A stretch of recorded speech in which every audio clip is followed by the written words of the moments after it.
దేవుని నామమునకు మహిమ కలుగునుగాక. అనుదిన పరిశుద్ధ గ్రంథ పఠనం. జనవరి 1. ప్రార్థన. దయగల తండ్రి, కృపగల దేవ, పరిశుద్ధుడా, నీకు వందనాలు, స్తోత్రాలు. గడిచిన 2024 సంవత్సరం అంతా కాచి కాపాడి నీ రెక్కల చాటున భద్రపరిచి అయ్యా ఇదిగో నూతన సంవత్సరంలోనికి మమ్మల్ని అడుగు పెట్ట చేసినందుకు నీకు వందనాలు, స్తోత్రాలు ప్రభువా. అయ్యా ఈ దినం మళ్ళీ నాయన ఈ పరిశుద్ధ గ్రంథాన్ని పఠించటం మొదలుపెట్టి ఉండగా నీ కృప తోడుగా ఉంచండి. సంవత్సరం అంతం వరకు నాయన చదువుటకు నీ కృపనివ్వండి. అనేక మందిని ఇది దీవెనకరంగా మార్చమని, వినేవారి హృదయాలను మంచి నేలగా మార్చమని, ఆది నుంచి అంతం వరకు మీరే తోడుగా ఉండి నడిపించమని యేసుక్రీస్తు అతి పరిశుద్ధ నామములో అడిగి వేడుకొనిచున్నాం మా పరమ తండ్రి. ఆమెన్. ఆదికాండము 1 నుండి 3 అధ్యాయములు.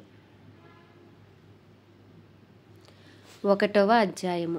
ఆదియందు దేవుడు భూమి ఆకాశములను సృజించెను. భూమి నిరాకారముగాను శూన్యముగాను ఉండెను. చీకటి అగాధ జలములపైని కమ్మి ఉండెను. దేవుని ఆత్మ జలములపైన అల్లాడుచుండెను. దేవుడు వెలుగు కమ్మని పలుకగా వెలుగు కలిగెను. వెలుగు మంచిదైనట్టు దేవుడు చూచెను. దేవుడు వెలుగును చీకటిని వేరుపరచెను. దేవుడు వెలుగునకు పగలనియు చీకటికి రాత్రనియు పేరు పెట్టెను. అస్తమయమును ఉదయమును కలగగా ఒక దినమాయెను. మరియు దేవుడు జలముల మధ్య ఒక విశాలము కలిగి ఆ జలములను ఈ జలములను వేరుపరచునుగాక అని పలికెను. దేవుడు ఆ విశాలము చేసి విశాలము క్రింది జలములను విశాలము మీది జలములను వేరుపరపగా ఆ ప్రకారం ఆయను. దేవుడు ఆ విశాలమునకు ఆకాశమని పేరు పెట్టెను. అస్తమయమును ఉదయమును కలుగగా 2వ దినమాయెను. దేవుడు ఆకాశము క్రిందనున్న జలము ఒకచోటనే కూర్చబడి ఆరిన నేల కనబడునుగాక అని పలుకగా ఆ ప్రకారమాయెను. దేవుడు ఆరిన నేలకు భూమి అని పేరు పెట్టెను. జలరాశికి ఆయన సముద్రములని పేరు పెట్టెను. అది మంచిదని దేవుడు చూచెను. దేవుడు గడ్డిని విత్తనములిచ్చు చెట్లను భూమి మీద తమ తమ జాతి ప్రకారము తమలో విత్తనములు గల ఫలమిచ్చు ఫలవృక్షములను భూమి మొలిపించునుగాక అని పలుకగా ఆ ప్రకారం ఆయను. భూమి గడ్డిని తమ తమ జాతి ప్రకారము విత్తనములిచ్చు చెట్లను తమ తమ జాతి ప్రకారము తమలో విత్తనములు గల ఫలవృక్షములను మొలిపింపగా అది మంచిదని దేవుడు చూచెను. అస్తమయమును ఉదయమును కలగగా 3వ దినమాయెను. దేవుడు పగటిని రాత్రిని వేరుపరిచినట్లు ఆకాశ విశాలమందు జ్యోతులు కలుగునుగా కానియు అవి సూచనలను కాలములను దిన సంవత్సరములను సూచించుటకై ఉండునుగా కానియు భూమి మీద వెలుగిచ్చుటకు అవి ఆకాశ విశాలమందు జ్యోతులై ఉండుగా కానియు పలికెను. ఆ ప్రకారం ఆయను. దేవుడు ఆ రెండు గొప్ప జ్యోతులను అనగా పగటిని ఏలుటకు పెద్ద జ్యోతిని రాత్రిని ఏలుటకు చిన్న జ్యోతిని నక్షత్రములను చేసెను. భూమి మీద వెలుగిచ్చుటకును పగటిని రాత్రిని ఏలుటకును వెలుగును చీకటిని వేరుపరచుటకును దేవుడు ఆకాశ విశాలమందు వాటినుంచెను. అది మంచిదని దేవుడు చూచెను. అస్తమయమును ఉదయమును కలగగా 4వ దినమాయెను. దేవుడు జీవము కలిగి చలించు వాటిని జలములు సమృద్ధిగా పుట్టించునుగా కానియు పక్షులు భూమిపైని ఆకాశ విశాలములో ఎగురునుగా కానియు పలికెను.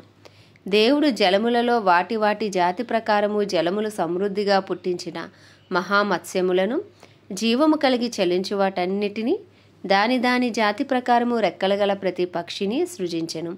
అది మంచిదని దేవుడు చూచెను.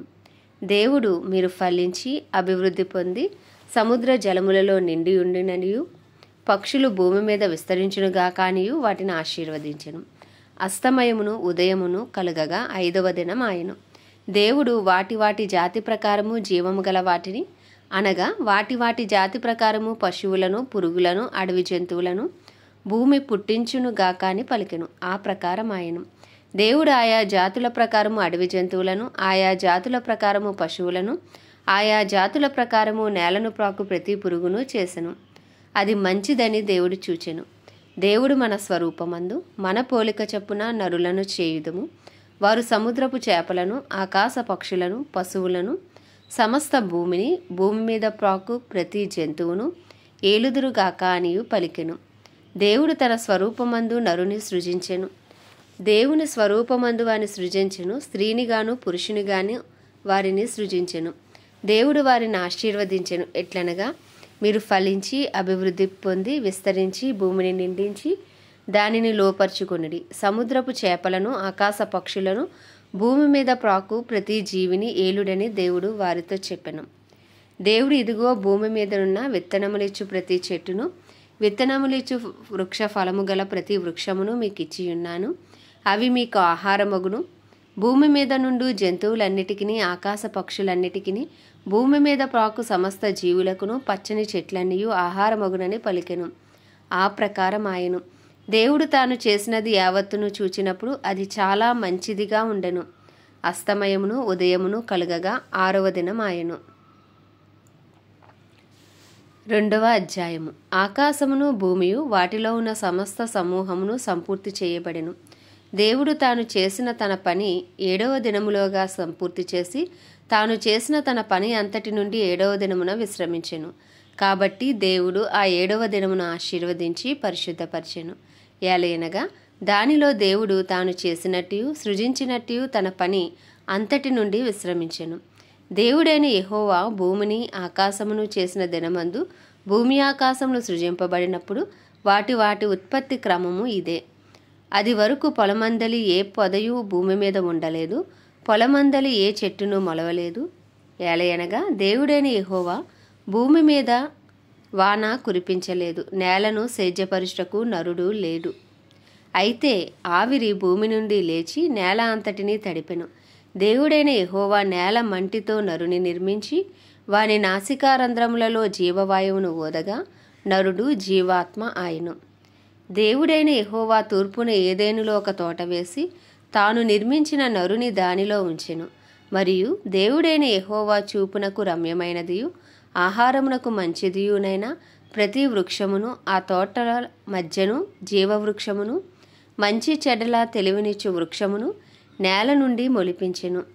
మరియు ఆ తోటను తడుపుటకు ఏదెనులో నుండి ఒక నది బయలుదేరి అక్కడి నుండి చీలిపోయి 4 శాఖలాయెను.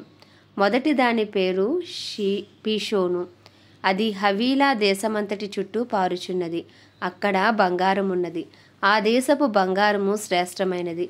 అక్కడ బోలమును గోమేధికములను దొరుకును. 2వ నది పేరు గీహోను. అది కూషు దేశమంతటి చుట్టూ పారుచున్నది. 3వ నది పేరు హిద్దికేలు. అది అషూరు తూర్పు వైపున పారుచున్నది. 4వ నది యూఫ్రటీసు. మరియు దేవుడైన యెహోవా నరుని తీసుకుని ఏదెను తోటను సేద్యపరచుటకును దాని కాచుటకును దానిలో ఉంచెను. మరియు దేవుడైన యెహోవా ఈ తోటలోనున్న ప్రతి వృక్ష ఫలములను నీవు నిరభ్యంతరముగా తినవచ్చును. అయితే మంచి చెడ్డలా తెలివినిచ్చు వృక్ష ఫలములను తినకూడదు. నీవు వాటిని తిను దినమున నిశ్చయముగా చచ్చెదవని నరునికి ఆజ్ఞాపించెను. మరియు దేవుడైన యెహోవా నరుడు ఒంటరిగా ఉండుట మంచిది కాదు, వానికి సాటి అయిన సహాయమును వాని కొరకు చేయుదును అనుకొనెను. దేవుడైన యెహోవా ప్రతి భూజంతువును ప్రతి ఆకాశ పక్షిని నేల నుండి నిర్మించి ఆదాము వాటికి ఏ పేరు పెట్టునో చూచుటకు అతని యొద్దకు వాటిని రప్పించెను.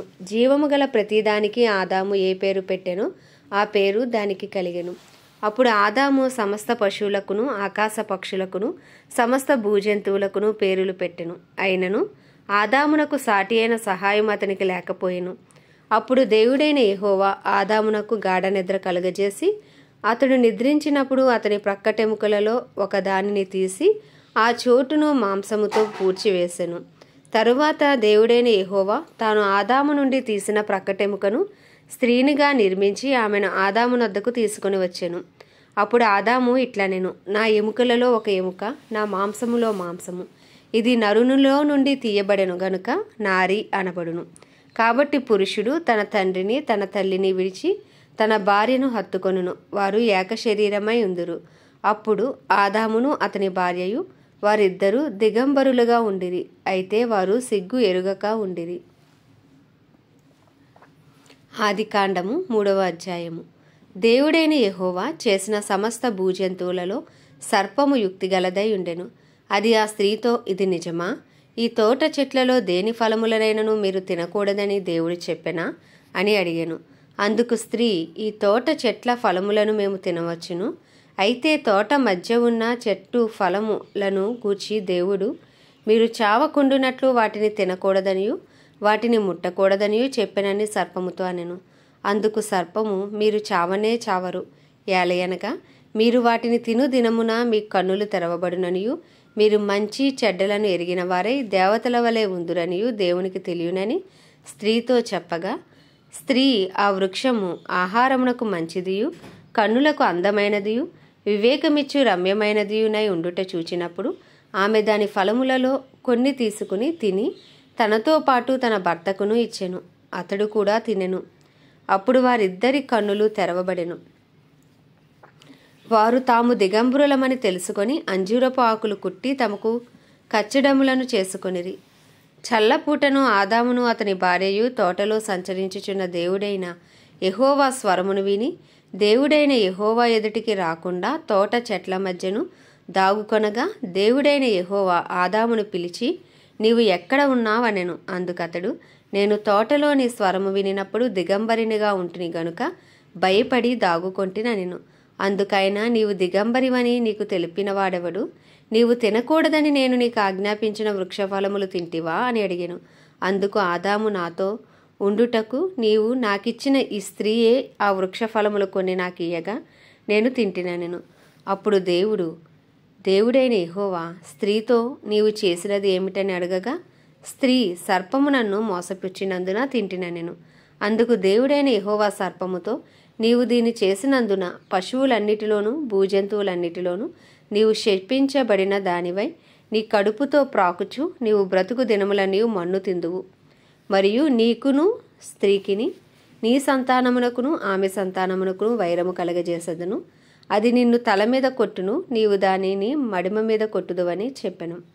ఆయన స్త్రీతో, నీ ప్రయాసమును నీ గర్భవేదనను నేను మిక్కిలి హెచ్చించెదను. వేదనతో పిల్లలను కందువు. నీ భర్త ఎడల నీకు వాంఛ కలుగును, అతడు నిన్ను ఏలునని చెప్పెను. ఆయన ఆదాముతో, నీవు నీ భార్య మాట విని తినవద్దని నేను నీకు ఆజ్ఞాపించిన వృక్ష ఫలములు తింటివి గనుక నీ నిమిత్తము నేల శపింపబడి ఉన్నది. ప్రయాసముతోనే నీవు బ్రతుకు దినములన్నీ దాని పంట తిందువు. అది ముండ్ల తుప్పలను గచ్చపొదలను నీకు మొలిపించును. పొలములోని పంట తిందువు. నీవు నేలకు తిరిగి చేరు వరకు నీ ముఖపు చెమట కాచి ఆహారము తిందువు. ఏలయనగా నేల నుండి నీవు తీయబడితివి, నీవు మన్నే గనుక తిరిగి మన్నైపోదువని చెప్పెను. ఆదాము తన భార్యకు హవ్వ అని పేరు పెట్టెను. ఏలయనగా ఆమె జీవము గల ప్రతివానికిని తల్లి. దేవుడైన యెహోవా ఆదామునకును అతని భార్యకును చర్మపు చొక్కాయిలను చేయించి వారికి తొడిగించెను. అప్పుడు దేవుడైన యెహోవా, ఇదిగో, మంచి చెడ్డలను ఎరుగునట్లు ఆదాము మనలో ఒకని వంట వాడాయను. కాబట్టి అతడు ఒకవేళ తన చెయ్యి చాచి జీవవృక్ష ఫలమును కూడా తీసుకొని తిని నిరంతరము జీవించినేమో అని దేవుడైన యెహోవా అతడు ఏ నేల నుండి తీయబడినో దాన్ని సేద్యపరుచుటకు ఏదేను తోటలో నుండి అతని పంపివేశను. అప్పుడు ఆయన ఆదామును వెళ్ళగొట్టి ఏదేను తోటకు తూర్పు దిక్కున కెరూబులను జీవవృక్షమునకు పోవు మార్గమును కాచుటకు ఇటు అటు తిరుగుచున్న ఖడ్గ జ్వాలను నిలవబెట్టెను. ఆమేన్. దేవుడి పరిశుద్ధ వాక్యము మన వినికిడిలో దీవించునుగాక. ప్రార్థన. దయగల తండ్రి, కృపగల దేవ, పరిశుద్ధుడానికి వందనాలు, స్తోత్రాలు. మంచి దేవుడా, గొప్ప దేవుడా, ఆది అంతమైన దేవుడా, ఆకాశమును సముద్రములను జీవరాశులను సృజించిన దేవానికి వందనాలు, స్తోత్రాలు, స్తుతులు చెల్లించుకుంటున్నామయ్య. నేలను మంటి నుండి నరుని నాయన చేసిన దేవా తండ్రి, నీకు వందనాలు, స్తోత్రాలు ప్రభా. నరుని పక్కటెముకలో నుంచి నాయన అవ్వను చేసిన దేవా, నీకు స్తోత్రాలు, స్తుతులు చెల్లించుకుంటున్నాం ప్రభా. అయ్యా తండ్రి నాయన, ఇదిగో ప్రభా నాయన, ఇగో మోసపరచబడినదే హవ్వ చేసిన పైన పాపమును బట్టి నాయన ఇదిగో శాపము భూమి మీదకి వచ్చి ఉన్నప్పుడు ప్రభా, అయ్యా తండ్రి నాయన, శాపము నుండి మమ్మల్ని విడిపించుటకు నాయన నువ్వు మానవ రూపిగా తండ్రి నాయన భూమిపైకి నాయన దిగి వచ్చి ప్రభా తండ్రి మానవునిగా ప్రభా నీ రక్తమును చిందించి ప్రాణమును పెట్టి నాయన అయ్యా తండ్రి మా కొరకు బలి అయిన యేసయ్యానికి వందనాలు, స్తోత్రాలు, స్తుతులు చెల్లించుకుంటున్నాం ప్రభా. నీ ప్రేమ గొప్పది, నీ దయ గొప్పది, నీ కనికరం గొప్పది ప్రభా. అయ్యా తండ్రి, నీకు స్తుతులు, స్తోత్రాలు తండ్రి. గొప్ప దేవుడవు, సర్వశక్తి గల దేవుడవు, సర్వోన్నతుడైన దేవుడవు, జీవమునకు ఆధారమైన దేవుడవు ప్రభా. నాయన నీకు వందనాలు చెల్లించుకుంటున్నాం. అయ్యా ఉదయ కాలమున ప్రభా, అయ్యా మా అపరాధములు, మా పాపములు, మా దోషములు అయ్యా దయతో నీ రక్తంతో కడిగి శుద్ధీకరించి ప్రభా అయ్యా నాయన నీకే వందనాలు స్తోత్రాలు. నీ ముందు నిందారహితంగా నీతిమంతులుగా మమ్మల్ని తీర్చమని ప్రార్థిస్తున్నాం ప్రభా. నాయన మా కుటుంబాల పాపాలను కూడా మీ దయతో క్షమించండి ప్రభా. అయ్యా తండ్రి ఈ దినం నుంచి మొదలుపెట్టిన ఇక పరిశుద్ధ గ్రంథ పట్టణాన్ని దీవెనకరంగా మార్చండి. సంవత్సరం అంతా నాయన ఎటువంటి ఆటకం లేకుండా చదువుటకు మీరు కృపనివ్వండి ప్రభా.